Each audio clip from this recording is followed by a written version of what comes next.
بسم اللہ والسلام علی رسول اللہ۔ ایک سوال ہمارے دارالفتاح میں یہ آ رہا ہے کہ کچھ لوگ سحری کا جب ٹائم ختم ہو جاتا ہے یعنی اذان کا وقت شروع ہو جاتا ہے، اذان ہو رہی ہوتی ہے، اس وقت بھی کھا پی رہے ہوتے ہیں، پانی پی رہے ہوتے ہیں، تو کیا ایسے لوگوں کا روزہ ہو جائے گا؟ نہیں، تو یاد رکھیں اذان کا جو تعلق ہوتا ہے یہ نماز سے ہوتا ہے۔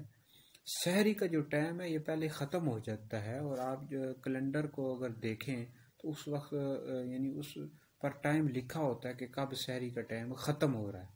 تو بہرحال اذان کے وقت کھانا یا اذان کے درمیان کھانا پینا، پانی پینا، اس سے آپ کا روزہ نہیں ہوگا، یہ مسئلہ آپ ذہن میں رکھیں۔